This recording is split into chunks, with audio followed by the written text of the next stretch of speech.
السلام عليكم ورحمة الله وبركاته. Sida sharafta mudan ee ku xiran channelka Maalmaal soo dhawaada. Halkan waxaanu ka bilaabi doonaa sheeko taxane inoo noqon doonta oo magaceeda la yidhaahdo Shandaranley ee daawasho wacan.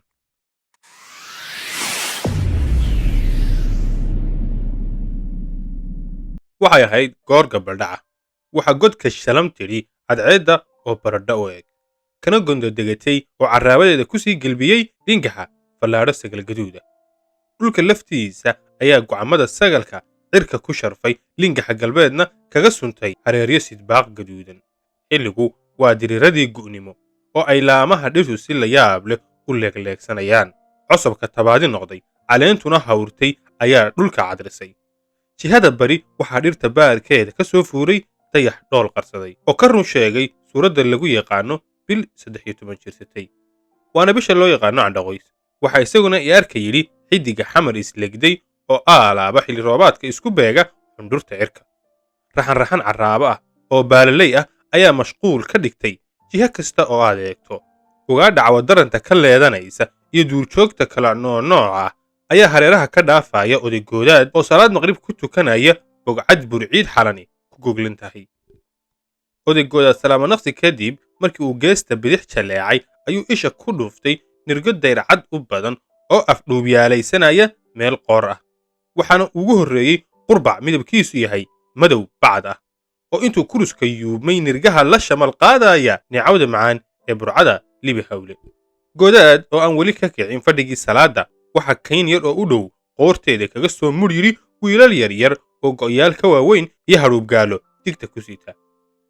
Mid ka mid ah wiilashii yaryaraa ayaa markiiba gartay koofiyadda goodaad kadibna xaggiisa u soo cararay isaga oo ku dhawaaqaya alla waa aabbahay. Wiilka yar ee soo cararay waa runtiioo duqu waa aabbihii.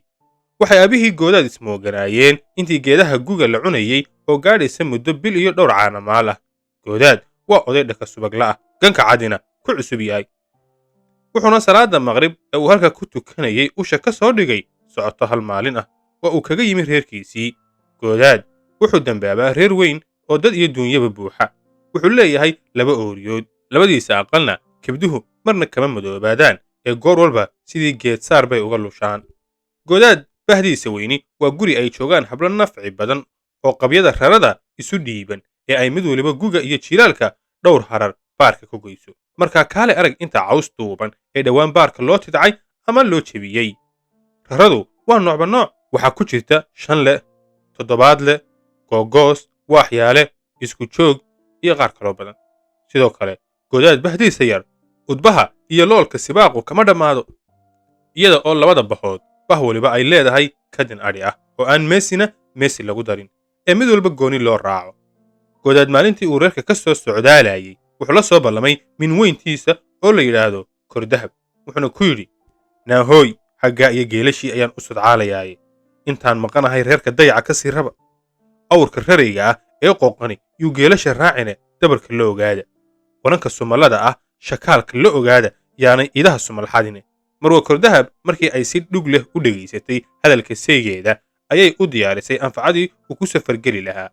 Waxayna barax ugu shubtay sibraar. Hilib solay ahna waxay ugu riday kiish. Kadibna intay kabaha subag u marisay ayay sahaydii u sudhay samayda waranka. Waxayna ku tidhi allaha kulamad geliyey degsimadu way kala go'an tahay haddii aad caawa ka dhaxda xerada geela kiishka gacanta geli. Dhulkana libaax baa lagu sheegayay jaylaaniga qabso waataynu shahadaligiina karinaye. Markii ay kordahab intaa tidhi ayuu goodaad ku yidhi nabadgelyo. Kadibna wuu dhaqaaqay inta uu kabtii suunka u xidhay warankii oo laba shay samaydu u suran yihiinna uu degta saaray. Balse kordahab mar kale ayay hadal ka daba tuurtay. Waxayna tidhi inanka baylax wuu arradan yahay ee magaalada u soo dir calalha ka soo iibsadee. Kadibna waxay cabbaar sii milicsatay jaanqaadka goodaad iyada oo qalbiga iskala sheekaysanaysa isuna miisaamaysa oo isbarbar dhigaysa farqiga u dhaxeeya talabadii uu fadlan jiray ayaamihii aqalgalkooda iyo maalintaa oo 30 gu laga joogo aqalgalkoodii. Talabada goodaad ee isdhintay kordahab kuma darin qiimaynteeda gabow, laakiin waxay wax ka saartay maydhan oo ah dangaladeeda oo uu goodaad kaga gogol cusbaa. Walow minyarada lafteeda aqalgalkeeda waqti badani ka soo wareegay, kordahab weli waxay baaqi ku tahay firkanax masayr oo mar kasta oo ay jalleecdo aqalka tusmada bidaxa ka xiga waxa wejigeeda ka sindhiidhi jiray curfi hinaase. Hase yeeshee inkasta oo uu curfiga hinaasuhu kordahab kaga naxsan jiray haddana cabbaar kadib labada dumar ah ee isu dangalada ahi waxay ahaayeen heshiis sheeko wadaagna way ahaayeen. oday goodaad socdaalka geela laba qasdi ayuu ka lahaa: inuu dambarka geela dhalay isku soo dacar bixiyo, iyo inankiisa curad oo doob ah bahda kordahabna ah inuu ku hiyigeliyo arrin guur. markii uu salaada maqrib gadaasheeda ducaysanayeyna waxa uu qalbiga ka lahaa: ilaahu gabadh khayr qabta ayaan kaaga baryayaa wiilkayga. goodaad markii uu salaada maqrib ka baxay waxa uu bogcaddii ku tukanayey isku soo tuuray wiilkiisii yaraa ee ku soo cararay oo aad ugu faraxsan. kadibna goodaad inta uu wiilkiisa yaraa ilkal gacal ku milicsaday ayuu ku farxay siday caanaha geelu wiilka yar dhogortiisa u wanaajiyeen.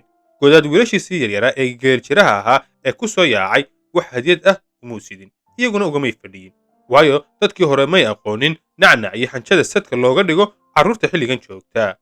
laakiin wuxuu wiilkiisa yar u siday kaba maas ah oo cusub iyo makiinad uu ugu tala galay inuu dhowr goor timaha kaga xiiro, waayo mas-uuliyadda ugu weyn ee wakhtiga aabbaha ka saarnayd inankiisa waxay ahayd cagaagga oo uu ka rabo iyo timaha oo uu ka xiiro si aanu dulin ugu dhalan. meesha ay goodaad iyo wiilasha yaryari ku kulmeen waxay ahayd duleedka xerada geela.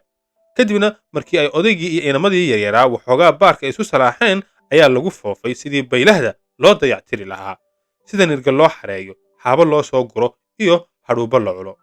walow wiilkii yaraa ee goodaad uu dhalay aanu galabtaa hawl ka dhakowsiin oo uu la shaamareersanaa aragtidii aabbihii oo uu ka uriyey jawi magaalo iyo udgoon ileen yarku muddo dheer ayaanu habeed geel mooyaane wax kala urinine. geeljirayaashu waxa ay ka koobnaayeen 3 raqam oo kala ah doobab, kuray iyo xerajoog. nooca xerajooga loo yaqaano waa kuray soo koraysa, waxaana laga keenay reeraha iyada oo badiba la soo kaxeeyey xilliga naqa, guga iyo dayrta hadba kii la doono. waxtarkooduna kama badna dabka oo ay shidaan, nirgaha oo ay ragga geela lisaya ka celiyaan, shilinta oo ay geela ka guraan iyo waxyaalaha kale la midka ah. yaryarkani haddii ay yidhaahdaan caanaha waannu ka dharagnay lagama yeelo ee waxa lagu cabsiiyaa dhanged xordhuug ah. habeenkiina waxa la seexiyaa ardaa dabadda u furan si ay saxarada iyo kaadida ula tagaan bannaanka u dhow. inanka yar ee laga maqlo waan harraaday oo biyaan rabaa waxa la maroojiyaa dhegta, garangaariyo hadal naxariis lehna ninka ku yidhaahdaa xeradaba uma soo hoyo. wiilka yar ee jiljileec lagu arkaana waxa loogu yeedhaa naanayso ay ka mid yihiin habari kurisay, adhimaal iyo waxyaalo kaloo la mid ah. wiilasha yaryar si loo carbiyo waxaa lagu odhan jiray marka geelu dhalo mandheertiisa ku dulboodbooda, waxayna arrintaa iyo kuwa kaleba ka mid yihiin tacliinta iyo tababarka lagaga baxo dugsiga hoose ee cilmiyadda reer geeljiraha. galabtii goodaad yimi ayaa markiiba hadhuub gaalladii culaygii lagu midiiday oo cidaadda lagu masaxay. waxaa lagu foorariyey dhulka, nirgihii edeyga ku jiray ayaa mar quray yuus cirka isku shareeray iyaga oo u halcelinaya reenka tulud meel durugsan ka soo ololaysaa. markii la maqlay reenka ka soo yeedhaya ayaa la iska gartay inuu galayinkaasi yahay hal tilmaaman oo loo yaqaano gobaad, hashaas oo maalmaha ka reeb cusub ahayd. intay muryo iyo maajeen hawrtay uurka ka dhaamisay ayay labada gelin kii horeba afka dhulka ka daysay. maalin oo dhanna kuraydu ay juudahayeen, darar awgeedna ibadilaaca qarka u saaran tahay. kadibna intay cadhada goroflegedka ku hayn kari weyday hadba golaha dhinac uga tuuraysa oo ay dambeedadu hibatiqayaan caanaha gororkooduna sibraha qooyey ayaa kuraydii oo daalani casar dheere ka hor leexdeen. kadibna iyada oo aad moodo 30 qad loo horay darkii ceelka xubna weyne ee cagaha soo boorimaysatay, halkaas oo geelii kale ee eridhabanka ahaa sidii eebba loo riday ay soo dhex mudhay.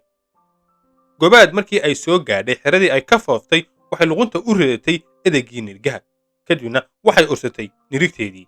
cawaysinkii markii ay geelashu xeryaha ku soo dhammaadeen waxaa markiiba loo diyaariyey gaawayaasha, waxaana halihii kareebka ahaa loogu horgodlay gobaad oo aanay suuragal ahayn in hal kale laga horgodlo.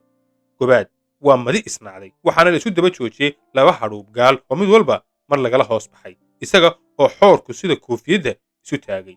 goodaad waxa uu dhex galay xerada geela horweynka ah, isaga oo dheehanaya geshiga ka muuqda dhogorta geela.